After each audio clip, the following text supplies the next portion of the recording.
Hi friends, welcome to PKR Vibes Career and Growth, and today we are discussing about no authorization scenario in a medical billing.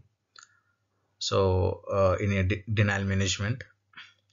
So before we how to know what do you mean by no authorization scenario, just we have to know what do you mean by authorization and what do you mean by prior authorization and retro authorization.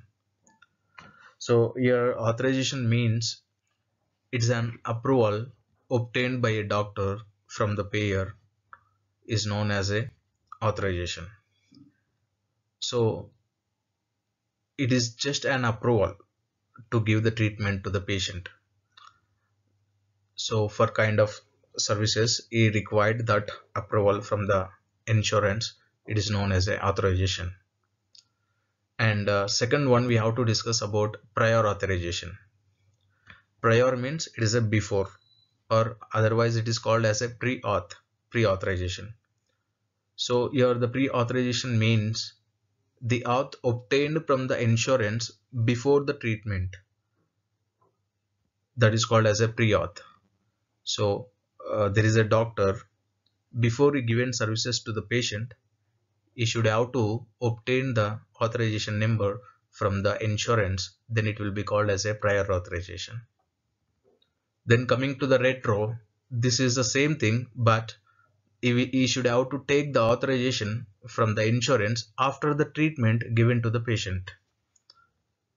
Otherwise, it will be known as a doctor will be get the authorization from the insurance after the treatment is given to the patient is called as a retro authorization. So in a denial management, the claim will be denied, right? After denied, we should have to request, or otherwise we should have to obtain the authorization once the claim is denied is known as a retro authorization. So while we working on a medical claims, and if the claim denied as a no authorization, then we need to check from our end whether we have authorization in our billing software or not. So there is some pre-analysis on a medical claim for a no authorization scenario. I would like to discuss that. The pre-analysis of this scenario is we have to first check our billing software whether we have the authorization number or not. And we have to check, is there any previous inpatient claims for this patient on previous date of services. So if there is any inpatient claim, inpatient means a patient who is admitted in a hospital more than 24 hours is called as an inpatient. If he admitted in a hospital more than 24 hours, there might be chance to get a authorization for that kind of inpatient services.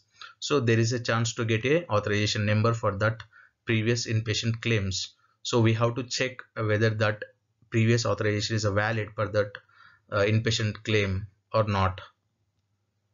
So, and at the same time we have to check, is there any previous follow-ups for this denied services, or this kind of same denied procedures we have any authorization or not, we have to check. At the same time, if we have authorization from our end, what is the procedure we have to know for this no authorization scenario. If we have the authorization number, then we have to verify with insurance representative whether this authorization number is valid or not. First case, if authorization number is valid, then we can go for reprocess a claim. We can request a reprocess a claim to the representative. If authorization is not valid, whatever we have, then we can go for appeal with the medical records. Then second one, if we do not have authorization from our end, then we have to cross verify with the insurance rep they have any authorization from their end. There might be little chances to get the authorization number from the payer side. If authorization number is there from their end, then we can also request for a reprocess the claim because they have the authorization number from their end. If there is a no authorization from their end also, then we can directly go for appeal with the medical records. already appeal was sent, and if the appeal was upheld means it is a denied, not uphold, it is upheld. Uphold means it is a processing. Appeal is processing is called as a uphold. Appeal is denied is called as a upheld. If already appeal is upheld, we already sent appeal, and if appeal is upheld, then we can go for adjust the claim balance as a no authorization is there. So we have to understand that if there is any authorization in our billing software, then we can go for reprocess the claim. First point. If there is a no authorization, blindly we can go for appeal with the medical records. If appeal is also upheld, then no chances. Unfortunately, we can adjust the balance as a no authorization we have.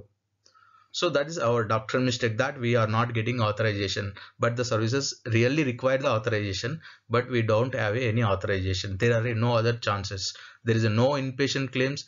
There is no any authorization number in our billing softwares. So that is our mistake. So we are accepting that, and also we are write up the balance as a no authorization. So we can also, there is a note point, emergency services doesn't require any authorization. If in denial management, if there is a authorization denial, then we have to check the place of service, what place of service we build. If the place of service is 23 is known as a emergency services.